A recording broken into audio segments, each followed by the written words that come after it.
हर हर महादेव। हर हर महादेव। दोस्तों, हमारे चैनल में आप सभी का स्वागत है। आज हम जानेंगे विधवा स्त्रियों को स्वर्ग क्यों नहीं मिलता, गरुड़ पुराण का चौंकाने वाला रहस्य। चलिए दोस्तों, वीडियो शुरू करते हैं। जय श्री हरि विष्णु। मित्रों, कहा जाता है कि सुहागन स्त्री यदि इस संसार से विदा हो जाए तो उसे सीधे स्वर्ग की प्राप्ति होती है। लेकिन क्या कभी आपने यह सोचा है कि उस स्त्री का क्या होता है जिसका सुहाग उससे पहले ही छिन जाता है? क्या विधवा स्त्री भी स्वर्ग की अधिकारी होती है, या फिर उसका जीवन केवल दुख, पीड़ा और अभिशाप बनकर रह जाता है? शास्त्रों में, विशेषकर गरुड़ पुराण में, इस प्रश्न का उत्तर केवल शब्दों में नहीं बल्कि आत्मा और कर्मों के गहरे रहस्य में छिपा हुआ है। कहा जाता है कि विधवा स्त्री का हर आंसू, हर पीड़ा व्यर्थ नहीं जाती, बल्कि वह उसके जीवन का एक कठोर तप बन जाती है, उस जो उसे भीतर से शुद्ध करता है और एक अलग ही आध्यात्मिक ऊंचाई तक ले जाता है।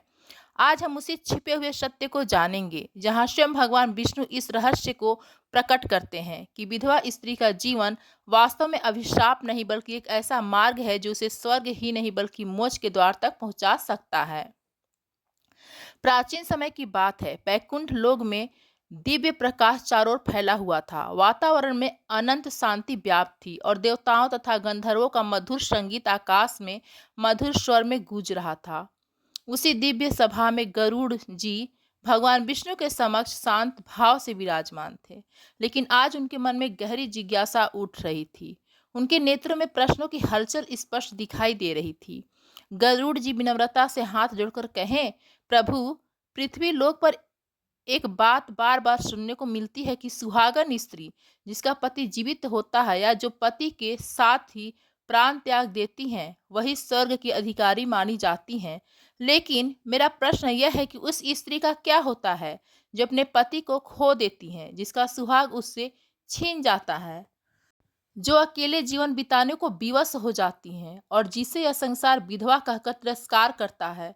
हे प्रभु, क्या ऐसी स्त्री स्वर्ग की अधिकारी नहीं होती? क्या उसके पुण्य, उसका तप, उसका धर्म और उसका पवित्र चरित्र केवल इसलिए व्यर्थ हो जाता है कि उसके पति ने उससे पहले इस संसार को छोड़ दिया? प्रभु, मैं जानना चाहती हूँ, विधवा स्त्री का क्या भाग्य है? क्या उससे भी स्वर्ग मिलता है? यह प्रश्न पूछते हुए गरुड़ का स्वर थोड़ा दुखी हो गया। वे आगे बोले, लोग कहते हैं साड़ी उतार दी, चूड़ी तोड़ दी, सुहाग मिट गया, जीवन समाप्त हो गया। प्रभु, क्या स्त्री की पवित्रता सिर्फ उसके सुहाग में ही रहती है? क्या उसके समर्पण, उसके त्याग, उसके धर्म, उसकी सच्चाई और उसकी सेवा सब व्यर्थ हो जाते हैं? गरुड़ जी के मन की व्याकुलता अब शब्द बनकर बह रही थी। बैकुंठ का वातावरण पूर्णतः मौन हो गया। देवता और गंधर्व भी इस प्रश्न की गंभीरता को गहराई से अनुभव कर रहे थे। समस्त लोकों में गूंजता यह प्रश्न वास्तव में अनगिनत स्त्रियों की पीड़ा और उनके हृदय की वेदना का प्रतीक बन चुका था। गरुड़ जी आगे बोले, प्रभु, जब भी पृथ्वी पर किसी सुहागन स्त्री की मृत्यु होती है, लोग कहते हैं उसे सीधा स्वर्ग प्राप्त हुआ। लेकिन जब किसी विधवा स्त्री की मृत्यु होती है तो चारों ओर मौन छा जाता है। कोई भी उसके लिए यह नहीं कहता कि उसे स्वर्ग मिलेगा। क्या यह वास्तव में सत्य है? क्या उसे कर्मों का कोई मूल्य नहीं? क्या उसके जीवन भर के तप, त्याग और धर्म का कोई फल नहीं मिलता? गरुड़ की आंखें स्थिर होकर भगवान विष्णु के दिव्य मुख की ओर टिकी थी। वे अधीर नहीं थे, परंतु सत्य को जानने की तीव्र जिज्ञासा उनके भीतर प्रज्वलित हो रही थी। उनके हृदय में उठती यह व्याकुलता केवल एक प्रश्न नहीं थी, बल्कि अनगिनत स्त्रियों के जीवन से जुड़ा एक गहरा सत्य था। उन्हें विश्वास था कि शास्त्रों का प्रमाण, धर्म का आधार और प्रभु का वचन ही इस रहस्य से पर्दा उठा सकता है और उनके मन को शांति प्रदान कर सकता है। भगवान विष्णु कुछ क्षण मौन रहे। उनकी दिव्य आंखों में एक गहरी चमक थी, मानो वे गरुड़ के इस प्रश्न को केवल एक जिज्ञासा नहीं बल्कि पृथ्वी पर अनगिनत स्त्रियों की पीड़ा और उनके हृदय की व्यथा के रूप में देख रहे हों। फिर उन्होंने शांत और गंभीर स्वर में धीरे धीरे कहना आरंभ किया, गरुड़, तुमने आज वह प्रश्न पूछा है जो युगों से लोगों के मन में है, पर किसी ने इसे वास्तव में जानने का प्रयास नहीं किया। बैकुंठ लोक में गहरा मौन छा गया। गरुड़ के प्रश्न ने जैसे पूरे वातावरण को गंभीर बना दिया। भगवान विष्णु शांत बैठे थे। उनकी आंखों में करुणा थी और चेहरे पर एक ऐसी दिव्य मुस्कान जिसमें समस्त संसार के प्रश्नों का उत्तर छिपा हुआ था। कुछ क्षणों तक वे मौन रहे, जैसे वे केवल गरुड़ के प्रश्न को नहीं बल्कि पृथ्वी पर उन असंख्य स्त्रियों के दुख को महसूस कर रहे हों, जो विधवा होने के कारण अपमान, तिरस्कार और अकेलेपन का जीवन जीती हैं। फिर धीरे धीरे भगवान विष्णु ने अपना मधुर वाणी में कहना आरंभ किया, हे गरुड़, तुमने जो प्रश्न किया है वह अत्यंत गूढ़ है, परंतु उसका उत्तर उतना ही सरल है, क्योंकि सत्य सदैव सरल होता है किंतु मनुष्य उसे कठिन बना देता है। गरुड़ ध्यान से सुनने लगे। भगवान बोले, संसार में लोग बाहरी चिन्हों को देखकर निर्णय लेते हैं, कौन सुहागन है कौन विधवा, इसी में स्त्री का मूल्य तय कर देते हैं। परंतु धर्म ऐसा नहीं है। धर्म कभी भी बाहरी रूप से नहीं मापा जाता। धर्म हृदय में होता है, विचारों में होता है, आचरण में होता है। भगवान विष्णु ने आगे कहा, हे गरुड़, यह जान लो कि ना तो चूड़ी पहनने से पुण्य मिलता है, ना सिंदूर लगाने से स्वर्ग मिलता है। स्वर्ग का मार्ग केवल और केवल कर्म, आचरण और निष्ठा से बनता है। गरुड़ की आंखें आश्चर्य से फैल गईं। विष्णु बोले, यदि कोई स्त्री सुहाग होकर भी अहंकार, छल, कपट और अधर्म में लिप्त है तो उसका सुहाग उसे स्वर्ग नहीं दिला सकता। और यदि कोई स्त्री विधवा होकर भी धर्म का पालन करती है, त्याग और संयम से जीवन जीती है, तो वह नारी स्वर्ग की उच्च सर्वोच्च अधिकारी बनती है। फिर भगवान का स्वर और भी गंभीर हो गया। वह बोले, हे गरुड़, विधवा होना कोई दोष नहीं है, यह केवल जीवन की एक परिस्थिति है। परंतु उस परिस्थिति में जो नारी अपने पति के घर को अपना मानती है, दुख में भी धर्म का मार्ग नहीं छोड़ती, अपने चरित्र को शुद्ध रखती है, परिवार का सम्मान बनाए रखती है और बिना किसी शिकायत के जीवन का भार उठाती है, वो नारी साधारण नहीं रहती, वो तपस्विनी बन जाती है। गरुड़ के हृदय में श्रद्धा उत्पन्न होने लगी। आगे भगवान विष्णु बोले, हे गरुड़, त्याग से बड़ा कोई तप नहीं और विधवा स्त्री का जीवन त्याग का सबसे बड़ा उदाहरण होता है। वो अपने सुखों का त्याग कर देती है, अपनी इच्छाओं का त्याग कर देती है, अपनी हंसी तक का त्याग कर देती है, केवल इसलिए कि वह अपने धर्म पर अडिग रह सके। गरुड़ की आंखों में अब करुणा और सम्मान दोनों थे। भगवान ने आगे कहा, यह जान लो, स्वर्ग का निर्णय इस आधार पर नहीं होता कि स्त्री सुहागन थी या विधवा। स्वर्ग का निर्णय इस आधार पर होता है कि उसने अपने जीवन में कितना सत्य जिया, कितना धर्म निभाया और कितने त्याग किए। अब भगवान विष्णु ने वो रहस्य बताया जो अत्यंत गूढ़ और दुर्लभ थे। हे गरुड़, जो स्त्री अपने समृद्ध माता पिता का घर छोड़कर अपने पति के घर को अपनाती है और जब पति का देहांत हो जाए तब भी वह उसी घर को अपना मानकर वहीं रहकर धर्म पूर्वक जीवन बिताती है, तो उसका यह त्याग देवताओं को भी चकित कर देता है। गरुड़ स्तब्ध रह गए। भगवान आगे बोले, ऐसी नारी को मैं स्वयं आशीर्वाद देता हूँ कि वह स्वर्ग में 3 करोड़ दिव्य वर्षों तक अत्यंत सुखों का भोग करे और जब उसका पूर्ण जन्म हो तो वह किसी महान ऐश्वर्यशाली और पुण्यवान कुल में जन्म ले। गरुड़ अब पूरी तरह भाव विभोर हो चुके थे। उनके मन में जो संदेह था वह धीरे धीरे समाप्त होने लगा। उन्होंने विनम्रता से कहा, प्रभु, आज मुझे ज्ञात हुआ कि संसार का दृष्टिकोण कितना सीमित है और आपका न्याय कितना विशाल। विधवा स्त्री को लोग दुर्भाग्य का प्रतीक मानते हैं, परंतु आपके अनुसार वह तो तप और त्याग की मूर्ति है। फिर भगवान विष्णु ने शांत स्वर में कहा, गरुड़, याद रखो, मैं किसी को उसके बाहरी रूप से नहीं मापता, मैं केवल उसके हृदय को देखता हूँ। विधवा हो या सुहागन, जो भी नारी धर्म, सत्य और त्याग के मार्ग पर चलती है, वे दोनों ही मेरे लिए सम्मान है और स्वर्ग में उनका स्थान निश्चित है। पृथ्वी लोक का एक छोटा सा शांत और पवित्र गांव था, सूर्यपुर। गांव बड़ा नहीं था, पर हर तरफ हरियाली थी, छोटे छोटे कच्चे घर थे और लोगों में अपनापन था। इसी गांव में रहती थी एक सरल, सौम्य और पवित्रता स्त्री, जानकी। उसके स्वभाव में इतनी मधुरता थी, इतनी मधुरता थी कि गांव का हर व्यक्ति उसे आदर से बहू जी कहता था। जानकी का मायका अत्यंत संपन्न था। उसके पिता धन्यवान व्यापारी थे। घर में किसी चीज की कमी नहीं थी, न सोना चांदी की, न नौकरी नौकर चाकर की, न सुख सुविधाओं की। पर विवाह के बाद जब वह अपने पति के छोटे से घर आई तो बिना किसी शिकायत के उसने उसे अपना संसार मान लिया। उसके पति माधव एक साधारण पर कर्मठ और ईमानदार युवक थे। घर में संपत्ति कम थी, लेकिन प्रेम, सम्मान और शादी भरपूर थी। जानकी ने कभी मायके की समृद्धि का घमंड नहीं किया। उसका मन तो बस माधव के साथ उस छोटे से घर को हंसी और प्रेम से भर देने में लग गया। जानकी सुबह उठकर घर आंगन बहारती, तुलसी पर जल डालती, गाय को चारा देती और फिर माधव के लिए भोजन बनाती। माधव खेत पर जाते और जानकी उनके लौटने तक कपड़े धोती, घर संभालती और गांव की अन्य महिलाओं की मदद करती। दोनों अपने छोटे से संसार में बहुत खुश थे।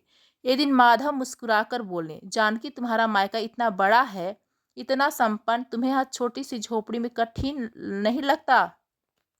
जानकी हंसी, इतना बड़ा घर भी क्या काम जहाँ प्रेम न हो। मेरा संसार तो वही है जहाँ तुम हो। माधव की आंखें भर आई। जीवन तो कभी सीधा नहीं चलता, कभी अचानक ही ऐसा मोड़ आ जाता है जो मनुष्य को भीतर से तोड़ देता है। एक वर्ष ऐसा आया जब गांव में भयंकर बाढ़ आई। एक रात माधव खेतों को बचाने गए और अचानक तेज बहाव में फंस गए।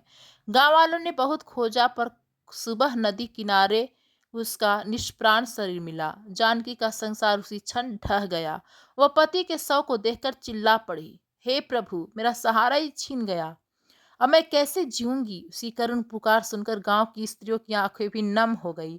माधव के अंतिम संस्कार के बाद गांव की कुछ स्त्रियां फुसफुसाने लगी, अब बहू जी मायके चली जाएंगी, अकेले कैसे रहेंगी? विधवा का जीवन बड़ा कठिन होता है।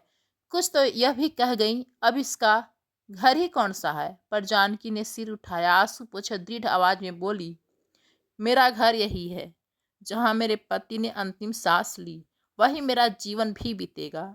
उसके इस उत्तर से पूरा गांव चौंक गया। दिन बीतने लगे। अब घर चलाने वाला कोई नहीं था, न खेत से आए न सहारा। लेकिन जानकी टूटने वाली स्त्री नहीं थी। वह खुद खेत में काम करने लगी, दूसरों के घरों में सहायक का काम करती, मंदिर में सेवा करती और माधव के माता पिता की सेवा करती। उसने अपने मायके से एक तिनका भी नहीं मांगा, क्योंकि वह जानती थी पति का घर ही उसका धर्म है। जानकी का चरित्र इतना उज्जवल था कि गांव का हर बच्चा उसे माँ कहता, हर वृद्ध उसे बेटी कहता और हर स्त्री उसे आदर्श मानती। वह कभी किसी की बुराई नहीं करती, कभी किसी को दुख नहीं देती, कभी किसी के आचरण पर उंगली न उठाती। उसका जीवन पूर्णतः त्याग, सेवा और संयम का उदाहरण बन गया। दिन में जानकी सबसे हंसकर मिलती, पर रात में वह दीपक के सामने बैठकर रोती। दीपक की लौ डगमगाती जैसे उसकी पीड़ा सुन रही हो। वह अक्सर कहती, हे प्रभु, मेरा पति तो चला गया, पर मुझे इतना बल देना कि मैं उसके नाम का कलंक न लगने दूं। उसकी यह प्रार्थना स्वर्ग तक सुनाई देती थी। एक बार मायके वालों ने कहा, बेटी आ जाओ, हम तुम्हें अपने पास रखेंगे, यहाँ अकेली क्यों दुख झेल रही हो? जानकी ने विनम्रता से उत्तर दिया, पिताजी, जिस घर में मैंने सुहाग मांगा था उसी घर में मेरा जीवन बीतेगा। मैं पति का घर नहीं छोड़ूंगी। यह सुनकर पिता भी भावुक हो गए। धीरे धीरे उसके तप, त्याग और धर्म ने देवलोक को प्रभावित करना शुरू कर दिया। स्वर्ग में एक दिन नारद मुनि ने कहा, हे देवताओं, पृथ्वी पर एक स्त्री है जो विधवा होकर भी इतना धर्म निभा रही है कि उसके पुण्य की सुगंध स्वर्ग तक पहुंच रही है। देवताओं ने आश्चर्य से कहा, विधवा और इतना उज्जवल तप, यह तो दुर्लभ है। समय बीतता गया। एक दिन जब जानकी ने प्राण त्यागे तो उसके चेहरे पर ऐसा तेज था जिसे देखकर लोग कांप उठे। गांव में चर्चा फैल गई, क्या यह साधारण स्त्री थी? जब उसका अंतिम संस्कार हुआ तो अग्नि की लपटों में दिव्य सुगंध फैल गई। जानकी का शरीर भले ही पृथ्वी पर छोड़ दिया गया था, पर उसकी आत्मा धीरे धीरे देह से ऊपर उठ रही थी। उसके चारों तरफ सफेद प्रकाश फैलने लगा, जैसे पूर्णिमा की चांदनी अचानक चारों दिशा में बरस रही हो। धीरे धीरे उसका शरीर हल्का होता गया और आत्मा आकाश की ओर बढ़ने लगी। जैसे ही वह आकाश में ऊपर उठी, एक दिव्य मार्ग उसके सामने प्रकट हुआ। वह मार्ग साधारण नहीं था, वह सुनहरे प्रकाश से बना था और उसके दोनों किनारों पर पुष्पों की वर्षा हो रही थी। मंद बंद वीणा की ध्वनि, दूर से आती शंखनाद की आवाज और सुगंधित हवा का प्रवाह, मानो स्वयं देवलोक उसका स्वागत कर रहा हो। जानकी हैरान थी। वह अपने आप से कह उठी, क्या यह स्वागत मेरे लिए है? और तभी सामने से कुछ दिव्य आकृतियां प्रकट हुईं। वे देव गंधर्व थे, उनके हाथों में पुष्प थे। उन्होंने जानकी को प्रणाम किया। एक गंधर्व बोला, हे देवी, आपका तप आपको इस उच्च लोक में सम्मान दिला रहा है, आपका स्वागत है। जानकी की आंखों में आंसू आ गए। यह आंसू दर्द के नहीं, सम्मान और विनम्रता के थे। जैसे ही वह आगे बढ़ी, स्वर्ग का द्वार दिखाई दिया जो इंद्रधनुष के सातों रंगों से चमक रहा था। स्वर्ग के अंदर प्रवेश करते ही वहां के दृश्य ने जानकी को मंत्र मुग्ध कर दिया। वहां न अंधेरा था, न दुख, न बीमारी थी और न ही कोई पीड़ा। वहां हर तरफ स्वर्णिम हवाएं बह रही थी, चमकती नदियां थी और आकाश में उड़ते पुष्प थे। भूमि पर कदम रखते ही उसके चरणों के नीचे कमल के फूल खिलने लगे। सुरभि की सुगंध ने वातावरण को महका दिया। स्वर्ग की देवांगनाएं आगे बढ़कर बोली, आइए देवी, आपके धर्म, त्याग और पवित्रता को स्वयं देवलोक नमन करता है। आपके जीवन भर जो पीड़ा सही, जो त्याग किया और जिस धर्म पर अडिग रही, अब उसी का दिव्य फल आपको देवलोक में प्राप्त होगा। जानकी विनम्रता से बोली, मैं तो एक साधारण स्त्री थी, मेरा इतना सम्मान? देवांगना ने मुस्कुराते हुए कहा, तप से बढ़कर कुछ भी नहीं, और आपके तप को देवता भी प्रणाम करते हैं। स्वर्ग के दूसरे छोर पर धर्मराज यम प्रकट हुए। सब देवताओं ने सिर झुका लिया। जानकी ने भी प्रणाम किया। यमराज ने कहा, हे जानकी, तुमने विधवा होकर भी अपने धर्म से कभी विचलित नहीं हुई। तुमने अपने पति के घर को नहीं छोड़ा, अपने कर्मों को नहीं छोड़ा, सत्य, चरित्र और संयम को कभी नहीं छोड़ा। इसलिए देवताओं ने निश्चय किया है कि तुम्हें 100 करोड़ दिव्य वर्षों तक स्वर्ग के आनंद का भोग दिया जाए। जानकी की आंखें श्रद्धा से झुक गई। उसके पार्थिव शरीर की साधारणता अब दिव्यता में बदल चुकी थी। उसके वस्त्र अब स्वर्ण प्रकाश जैसे हो गए। उसके सिर के ऊपर तेज का मंडल छा गया। उसके पाँव में कमल पंखुड़ियों की सुगंध थी और उसके मुख पर ऐसा तेज था जिसे देखकर देवियां भी दंग रह गईं। जानकी को लगा जैसे उसके भीतर से कोई दुख, कोई अकेलापन, कोई पीड़ा धीरे धीरे मिटता जा रहा हो। देवदूत उसे लेकर एक भव्य महल की ओर बढ़े। वह महल जड़ाऊ रत्नों से निर्मित था। उसके स्तंभ सोने के थे और छत में अनगिनत तारों की रोशनी झिलमिला रही थी। एक देवदूत बोला, देवी, यह महल आपका है। यहाँ आप विश्राम करेंगी, ध्यान करेंगी और दिव्य सुख भोगेंगी। जानकी ने आश्चर्य से पूछा, मेरे लिए इतना कुछ? देवदूत ने कहा, हे देवी, धरती पर जो त्याग किया जाता है, स्वर्ग उसे 100 गुना लौटा देता है। जैसे ही वो अपने महल में प्रवेश करने वाली थी, एक दिव्य प्रकाश उसके सामने प्रकट हुआ। वह माधव थे, दिव्य रूप में। उन्होंने कहा, प्रिय जानकी, तुम्हारे कारण मुझे उच्च लोक प्राप्त हुआ। तुम्हारा प्रेम, तप और धर्म मुझे उच्च लोक तक उठा लाया। जानकी की आंखें भर आई। माधव ने आगे कहा, पृथ्वी पर जिसने जीवित रहते प्रेम दिया और मेरे जाने के बाद भी धर्म निभाया, उसके लिए स्वर्ग के द्वार सदैव खुले रहते हैं। जानकी हाथ जोड़कर बोली, मैंने जो भी किया वह मेरा कर्तव्य था, मेरा धर्म था। माधव ने मुस्कुरा कर कहा, और वही धर्म तुम्हें देवियों में स्थान दे रहा है। स्वर्ग में प्रवेश करते समय जानकी ने एक वचन दिया, जो भी स्त्री धर्म निभाते हुए कष्ट झेलती है, मैं उसे स्वर्ग में सहारा दूंगी। उसके त्याग का फल उसे अवश्य मिलेगा। और उसी क्षण आकाश में दिव्य ज्योति फैली, फूलों की वर्षा होने लगी और स्वर्ग में जानकी का उत्सव मनाया गया। बैकुंठ लोक में पुनः वही दिव्य शांति छा गई, पर इस बार वातावरण पहले जैसा नहीं था। कुछ बदल चुका था और वह परिवर्तन था गरुड़ के हृदय में। जानकी की पूरी कथा सुनकर गरुड़ जी के नेत्र नम हो गए। उनकी आंखों में करुणा, समान और श्रद्धा का संगम था। वे कुछ क्षणों तक मौन रहे, जैसे उनके भीतर कोई गहरी अनुभूति जन्म ले रही हो। फिर वे धीरे धीरे भगवान विष्णु के चरणों में झुक गए।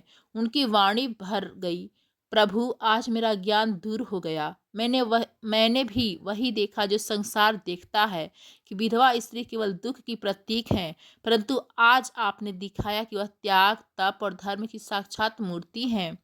गरुड़ आगे बोले, प्रभु, पृथ्वी पर लोग विधवा को अपशगुन मानते हैं, उसके जीवन को तिरस्कार से देखते हैं, उसके वस्त्र बदल दिए जाते हैं, उसकी हंसी छीन ली जाती है, उसके जीवन से रंग छीन लिए जाते हैं। क्या यह उचित है? उनका स्वर अब केवल प्रश्न नहीं था, बल्कि एक पीड़ा थी जो उन्होंने अनगिनत स्त्रियों के जीवन में देखी थी। भगवान विष्णु ने गरुड़ को उठाया और अत्यंत शांत, गंभीर और करुणामय स्वर में बोले, हे गरुड़, संसार अक्सर सत्य को नहीं देखता, वह केवल परंपराओं के पीछे चलता है। और जब परंपराएं ज्ञान से दूर हो जाती हैं, तो वे अन्याय का रूप ले लेती हैं। गरुड़ ध्यानपूर्वक सुन रहे थे। भगवान आगे बोले, विधवा स्त्री को अपशगुन मानना धर्म नहीं है, यह ज्ञान है। धर्म कभी भी किसी के दुख को बढ़ाने की अनुमति नहीं देता। धर्म तो करुणा सिखाता है, सम्मान सिखाता है और हर आत्मा में परमात्मा को देखने की दृष्टि देता है। भगवान विष्णु का स्वर अब और भी दिव्य हो गया। हे गरुड़, स्त्री केवल किसी का सुहाग नहीं होती, वह स्वयं एक शक्ति है।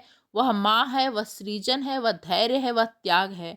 और जब वही स्त्री विधवा होती है तो उसका जीवन एक तपस्या बन जाता है।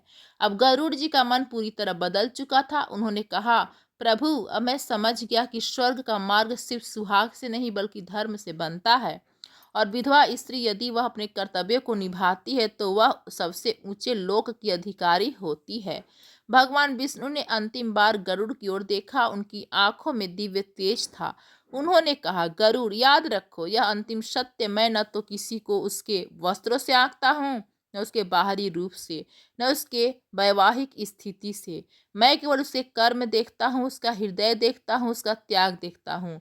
जो स्त्री दुख में भी धर्म का मार्ग नहीं छोड़ती, अपमान में भी संयम नहीं खोती, अकेलेपन में भी सत्य का साथ नहीं छोड़ती, वह मेरे लिए सबसे प्रिय है। और उसके लिए स्वर्ग के द्वार सदा खुले रहते हैं। इतना कहते ही बैकुंठ में दिव्य प्रकाश फैल गया। आकाश में पुष्पों की वर्षा होने लगी। देवी गंधर्वों ने मधुर संगीत बजाना शुरू कर दिया। गरुड़ ने श्रद्धा से सिर झुका लिया। उनके हृदय में अब कोई प्रश्न नहीं था, केवल शांति थी, केवल सत्य था। हे मनुष्यों, कभी भी किसी विधवा को तुच्छ मत समझो। वह दुख की नहीं बल्कि त्याग और तप की प्रतिमा है। यदि वह धर्म के मार्ग पर चलती है तो उसका स्थान स्वर्ग में निश्चित है, और उसका हर त्याग उसे दिव्यता के और करीब ले जाता है। दोस्तों, आपको हमारी वीडियो पसंद आई हो तो हमारे चैनल को लाइक और सब्सक्राइब करें। कमेंट्स बॉक्स में हर हर महादेव अवश्य लिखें। धन्यवाद मित्रों।